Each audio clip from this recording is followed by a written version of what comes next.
Madalas tinatanong to ng mga kaibigan, Ruru, Rere, Rara. Yeah. Ano ang kwento? Well, kinuwento lang po sa amin ng magulang namin. Nagsimula siya dahil ako po yung panganay. Meron silang friend na dati pong beauty queen, which is si Rowena. Kiram. Yeah. Okay. So, parang dun po nakuha yung palayaw ko, na Ruru rin. Kasi parang sabi, parang bagay na magkaanak tayo Ruru. And then eventually... Yun yung palayaw ni...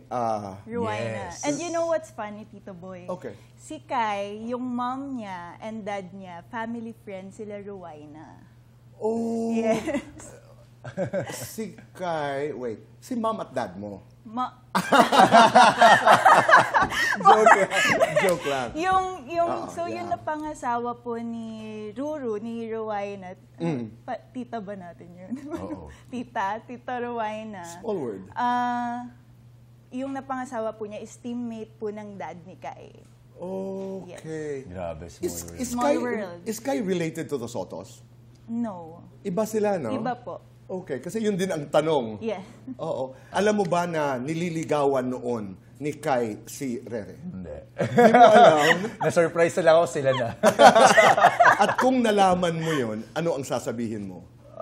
Sa akin dito, Boy, okay lang. Before Okay. kasi naging sobrang higpit talaga ako kay Rere. And actually kay Rara din. Sobrang mahigpit akong kuya pagdating sa may mga nanliligaw sa kanya. Pero nung naging kami ni Bianca, pinarealize na sa akin na dapat hindi ka maging mahigpit sa mga kapatid mo. Bakit mahigpit ka nun? Kasi Ayaw gawin ng mga lalaki ang ginawa mo sa mga babae. I love it. Nagbibiro mo ako. Joking.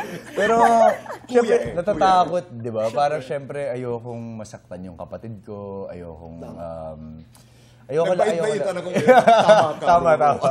Yung hindi alam ni Kuya ang tungkol kay sadya yun?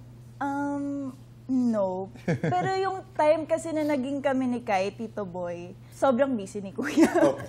Alright. So, actually, nung nandito po si Kai, parang twice lang ata silang nagkita. Mas nakita mo po ng ibang mga tao kaysa sa akin. Pero, syempre nagulat po ako dahil nga, ako, fan din ako ni Kai Soto pagdating sa basketball. So, nung nalaman ko na girlfriend niya yung utol ko, para medyo na-weirdohan ako. Pero at least, di ba, makikita ko siya sa personal. At, Yung fan lumabas. In fairness, mabuting tao po si Kai. Si Kai, ano ang reaksyon? Reaction? Kay Kuya, sa pamilya? Mas ano siya kay Kuya, mas nahihiya siya kay Kuya kesa sa mom and dad ko. Talaga? Yeah. Sinabi niya sa, ewan ko, parang... You're hearing this for the first time? First time. Yeah. Ewan ko kung pansin mo yan, Kuya, every time na nandun si Kai sa bahay, mas ano siya, like, pag dadating si Kuya, mas nakaganyan na siya, compose.